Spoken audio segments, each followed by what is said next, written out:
ஏய் எங்க இருக்குங்க, எடுத்துக்கங்க. இங்க இருக்கோ? அழிஞ்சு போயிரும். சரி சரி சரி. சுரேஷ் வீட்ல இருந்து பத்திரிக்கை வச்சாங்களா? ஆமாங்க, வச்சாக. ஏங்க அவங்க அத்தை பொண்ணத்தை கட்டணும்னு அவங்க வீட்டுல அரசல் பொரசலா பேசிக்கிட்டாங்க. இப்ப பார்த்தா வெளியூர்ல போய் பேசி முடிச்சிட்டாங்களே. யாராருக்கு எங்க அமையுமோ அங்கதானே அமையும். நீ சொன்னது என்னமோ சரிதாம்மா. நம்ம ஒரு ஊருக்கு போகணும்னு பஸ் ஸ்டாண்ட்ல காத்து நிப்போம். அந்த ஊருக்கு பஸ்ஸே வராது.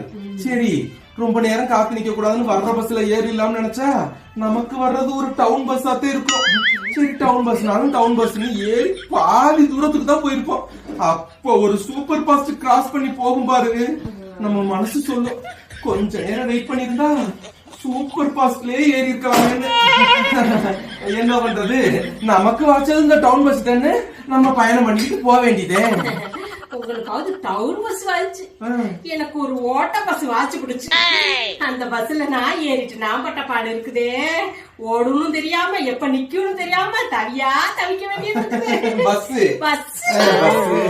நான் அந்த ஓட்ட பஸ்ல ஏறதுக்கு அப்புறம் தான் என்னையும் கிராஸ் பண்ணி ஏசி பஸ் போச்சு. நானும் நினைச்சேன் கொஞ்சம் காத்துக்கு தான் ஏசி பஸ்ல ஏறி இருக்கலாம்.